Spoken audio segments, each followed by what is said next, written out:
For most players who are serious about basketball, they usually have goals and aspirations to make it to the college level. And since you're watching this, there's a good chance that you do too. The reality is though, so do hundreds of thousands of players in your own grade. So if you don't have a plan to follow, then you're really fighting an uphill battle. In this video, I'm gonna go through the exact process that you should follow if you wanna give yourself the best chance of making it to that next level. And when I say process, I really mean how you can become the person who's qualified to make that jump to the next level. Because if you don't become that person, your likelihood of making that jump becomes much, much lower. But if you become that person and focus on developing the traits that are necessary, you give yourself the best chance of achieving your goals. Let's get into it. When we talk about the percentage of high school players who move on to play at the college level, and that's every level combined, so it's D1, D2, D3, NAIA, JUCO, basically getting on a college roster at any level of college basketball, it's about 3 to 4% of high school players will go on to play at the next level. We'll keep that number in mind. We're going to talk about what this actually means a little bit later on, but I wanted to bring that up real quick before we get into it. The first thing you need to understand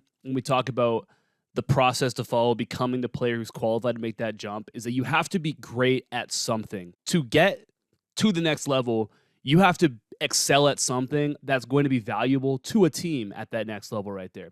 The best players at the high school level are the ones who get recruited to play at the college level. But maybe more important than just that, and maybe looking a little deeper than just that, the players who get recruited are players who have certain traits that college coaches find valuable and can see as having value to their team. So a point guard who can facilitate an offense at a really high level and can pass at a high level is a really great communicator. A college coach might see that in a high school player and say, hey, that can help my team. So I'm going to recruit that player because I see that they can fill that role for me or that need for me. And that's how a player gets recruited.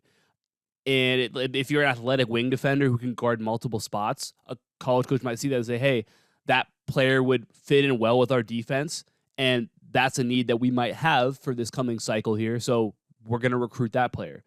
The majority of players who go on to play at the next level do something really, really well. Right. And at the high school level, they're generally great to elite at that one thing, or at maybe more than one thing, but at least one thing.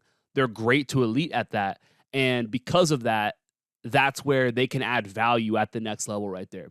Where you want to be is, again, let's say a college coach is going out and watching a player play. You have to be polarizing, or you have to be somebody who jumps out for a reason, right? You can be pretty good at a lot of things at the high school level. Like you can be a pretty good shooter, you can be pretty good at handling the ball, pretty good at playing defense. But if nothing really jumps out, then what role are you going to fulfill at the next level when everybody's bigger, faster, stronger, and everybody in high school does something really, really well. But if you're in high school and you're not doing something really, really well, then what are you fulfilling? Because again, a coach is going to go recruit and they're going to say, hey, I see that player can really shoot the ball and that can help my team.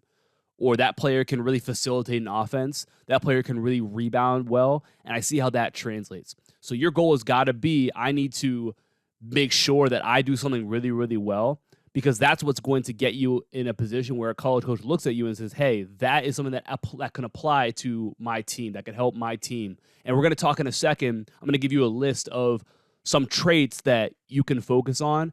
And if you're elite at these things, or at least one of them, you give yourself a potential in. Again, the goal is to get your foot in the door, and you do that by doing something really, really well. Like I said, we're going to touch on what exactly that means and a list of some exact things in a second here. But when it comes down to it, you have to be honest with yourself and realize, like, hey, what do I kind of naturally do well and what do I not do well, okay?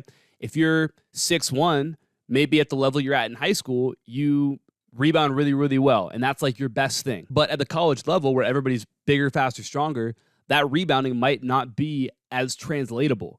So is there something else that you can do really, really well to make a college coach say, hey, that player can help me in this area? And that's where you've got to be. You got to be honest with yourself about what that actually looks like for you. And if you're a junior in high school and you're not really a ball handler, it's never really been what you do, it's not really natural to you, trying to focus on becoming an elite point guard over the next 2 years, probably not something that's going to translate well for you if it's not something that you have already been doing, right? Maybe instead of that, you're a pretty good shooter, so that your goal becomes, hey, how do I become elite at this skill right here so that I have myself an in? You got to be honest with yourself and about what you do well and what you don't do well. Going on to the next point is you need to know who you can afford to be and who you can not afford to be, right? Everything is fair, but it's not always equal. The insanely gifted 6'9" player is going to be allowed to do more things wrong, to mess more things up than the 5'10" guard who's not insanely naturally gifted. That guard, that smaller player who doesn't have the same natural abilities, is not going to have as long of a leash to have other issues as that player who's bigger, faster, stronger, and very naturally gifted. So really what that means is that if you aren't just the best player, you've got to make sure that there aren't other things that potentially hold you back from getting an opportunity at the next level. So do you compete harder than everybody else? Do you play hard all of the time? Again, if you're super naturally gifted, way bigger, more athletic than everybody, you can afford to maybe not play all that hard all the time. And you're still going to be someone who a coach is going to look and say, hey, regardless of that, they're still going to be able to help my team. If you don't have that, then you're not going to be granted that same sort of leniency with that. Do you communicate at a high level? Usually at some point, there's some sort of communication between a college coach who might recruit you and your high school coach or your AAU coach. What would that conversation go like? If that college coach asked, like, okay, tell me about this kid, are they going to be able to say, oh, yeah, very trustworthy, does the right things, or are you a headache, right? If that coach is being honest, what are you? You know what I mean? And again, if you're somebody who is super talented, you might be able to overcome that. But if you're not, if you're a borderline player, then you got to make sure that you do everything that you can to put yourself in a position where you gain those opportunities, right? And this can absolutely be a reason why you may not get an opportunity. You need to know what you are, be honest with yourself, and be who you can afford to be, and don't be who you can't afford to be. So going back to what I mentioned earlier, here's just a list of traits that are valuable at the college level. Pretty much any team out there is going to find these traits valuable. And if a coach is going out and looking to recruit players, generally it's because they fill one of these needs. So number one is shooters. And this could go for a bunch of different roles that involve that. So obviously as a guard, being able to shoot the basketball, but then being a wing, be able to shoot the ball. Maybe your coach likes to have, versatile bigs who can shoot the ball. Maybe they run a lot of pick and pop stuff and like to have fives who can shoot the three as well. So really, in any of those areas, being able to shoot the basketball is a plus. Can you make shots at a high level, right? Specifically catch and shoot threes, but also, hey, can you hit mid-range shots when needed? When they run you off the line, are you able to play in the in-between area as well? So shooters are a huge thing that a coach can look and say, hey, if you're an elite shooter, chances are you're going to be able to help somewhere, right? Obviously, that kind of plays into the next thing, which is defensive versatility. So can you guard multiple spots at a high level? Right, I think this is a really valuable thing. Like, are you switchable? Like, can you go out there and start on the other team's two, but be able to guard 1 through 4? Right? Can you say, hey, we can switch things because this guy can guard every spot on the floor? Right? If you're like a wing player, can you guard 1 through 4, and then hey, if you get switched onto a 5, you can handle yourself for a possession. So you become incredibly valuable to a team when you have that sort of defensive versatility. If you're an undersized guard, or even as a normal sized guard, are you enough of a dog that you can guard 1 through 4, right? And you're able to overcome some sort of that lack of size, right? We're going to talk about that trait in a second as well. The next thing is rebounding. So can you rebound at a high level? And this obviously goes for big. So if you play the 5, like, can you clean up the glass at a high level? That matters for sure.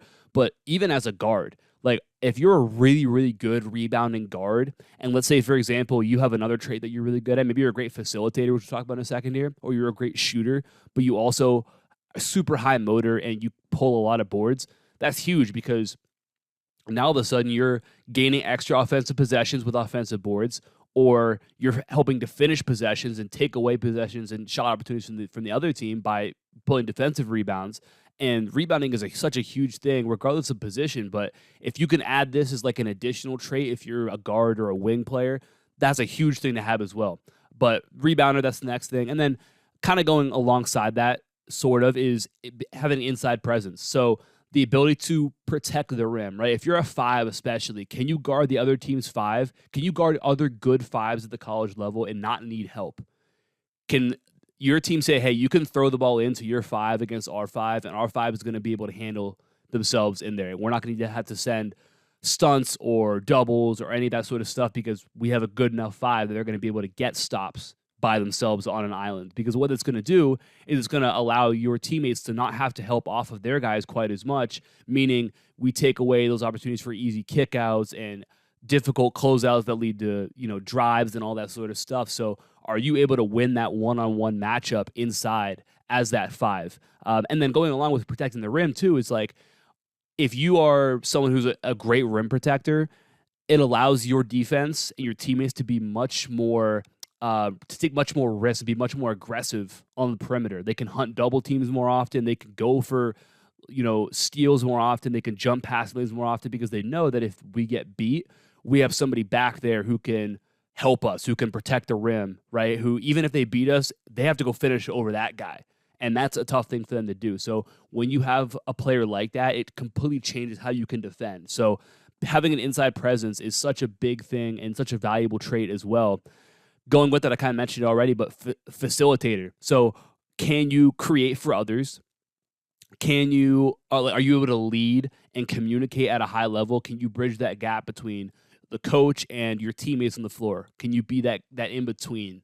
And when you can do that, like, do you understand how to make other players better, how to get guys into certain spots, how to get the ball to your teammates where they need to get it at? And can you consistently do that without turning the ball over? Can you consistently make good choices?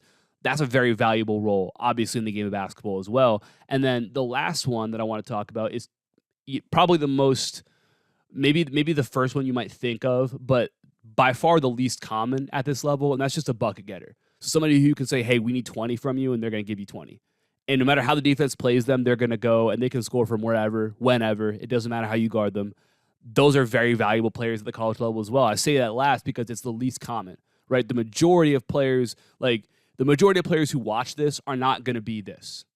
Most players are going to do 1 or 2 of these things, maybe 3 of these things really, really well. And obviously, as you gain more of these traits, that's when you have the opportunity to become more of like a bucket getter, someone who can kind of just go take over. But obviously, having players who can put the ball in the basket at a high level is very valuable as well. So if that's what you do, being great at that is obviously something that is going to catch the eye of a coach looking for a player that's going to help their team as well. So this is where we kind of go back to that 3 to 4% number that we talked about earlier. When we talk about knowing, okay, where am I? If I want to be a college basketball player, I need to be great at least one of those traits, right? At the high school level, people should be able to look at you and say, hey, they're great. They're a great shooter, or they're a great rebounder. And that trait might be able to translate for you to that next level. So what exactly does that mean, though? Let's think about what that number represents. If you play, let's say you play in a high school conference with 10 teams, right? And we'll say your team's one of them. Let's say on those 10 teams, there's 10 players who get varsity minutes on those teams. We'll make it easy. So it's 100 players right there in your conference who play. If we go by the number, 3 or 4 of those 100 players are going to go on to play college basketball. Again, that's at any level of college. Any level of college basketball, 3 or 4 players in your conference will do that. And you can substitute that out for your area, your region, your district, whatever the 10 teams that you would play or the 9 teams that you would play in your team. Obviously, that's not exactly how it works because some conferences, the top 30 players are all college players. And in some conferences, there's no college players, right? Obviously, it varies based on where you play and all sorts of different factors. But again, the average is 3 to 4. So taking that, we're going to look at, hey, does what I do, am I good enough at one of these traits to consider that something I can hang my hat on? When we look at it from that perspective, are you one of the 3 or 4 best in your area, in your conference, in your region, in your district at that trait? Are you one of the 3 or 4 best shooters in your conference? Are you one of the 3 or 4 best rebounders in your conference? Are you one of the 3 or 4 best facilitators in your conference?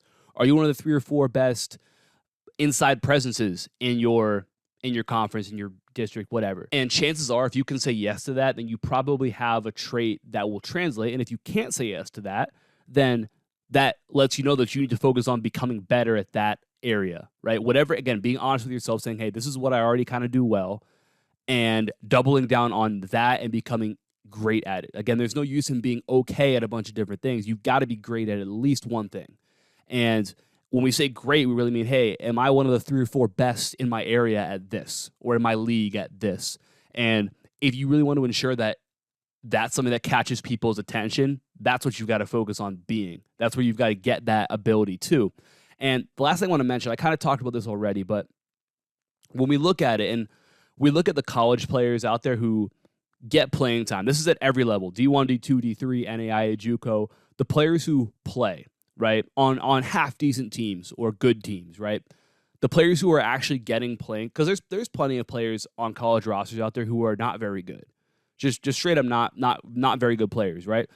And, you know, obviously there's a lot of players who don't get on the floor who are good, who just happen to be in a situation where they're not playing as much, or there's other great players ahead of them. But there's plenty of players who aren't very good. But when we talk about the players who get on the floor consistently, there's a certain level of competitor that you have to be able to play. Because again, the difference between high school, and one of the many differences between high school and college basketball, is that in high school, there's much less pressure because, end of the day, if you don't win, like, the majority of high school coaches aren't losing their job over a losing season or a couple losing seasons, right? Generally, there's got to be more stuff that goes wrong for a high school coach to lose their job over a record, right? At the college level, it's a little bit different because this is what these coaches do. Like, this is their full-time job for the majority of them. This is how they feed their families, right? So they have to win. And they're going to put players on the floor who give them the best chance of winning. So there's a certain level of competitor that you have to be able to be. And a lot of times the disconnect for high school players, they don't compete hard enough to get on the floor, to be able to play. I kind of mentioned it already, but if you're undersized, right, do you have enough of a dog in you to be able to guard multiple spots? When I say dog, like, you can see it when you watch it, right? If you watch or been around basketball enough, you know when you see a player who has that dog, that just, there's a loose ball that they shouldn't get that they get anyway. There's a rebound that they shouldn't pull that they pull anyway. There is, you know, a layup that they shouldn't make that they make anyway, right? They go out and they defy what should happen, and they get the job done regardless. Having that ability and that trait, and it might look different for everybody, right? For a super quick point guard, it's going to look a little different than like a bigger, not as quick, longer wing player, right? They might play in a different way, but you can tell when you watch somebody, like, are they doing everything possible in their ability to win a basketball game?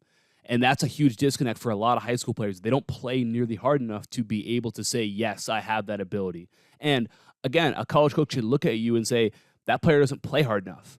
They don't have the motor to be able to win at this level where everybody's bigger, faster, stronger, everybody's good.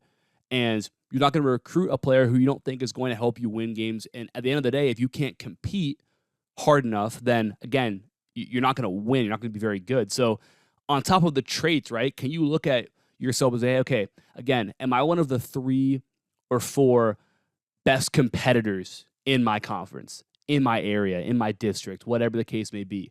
Can you hold yourself to that standard as well? And if you have that and you have a trait that you're also great at, then you're probably going to not only find your way onto a college roster, but you're probably going to be able to find the floor as well, right? When obviously that's the goal, is to be able to get there, not just get there, but be able to play as well. So how much do you contribute to winning? How much of a competitor are you? How much does winning mean to you? Because at that level, it has to mean more to you, right? And again, the players who have that are players who are ultimately successful at that level and get there. So again, kind of takes you through it right there. What I want you to do as well is click the top link in my description down below. Get my free Elite Perimeter Scorer program to help you develop some of these skills. I also have a link to all my other online programs as well in the description below. I appreciate you for watching. Drop a like and subscribe if you're new, and leave a comment for me as well if you got something out of this, if you have a question or a suggestion for a video going forward. Again, I appreciate you for watching. I'll talk to you soon. Peace.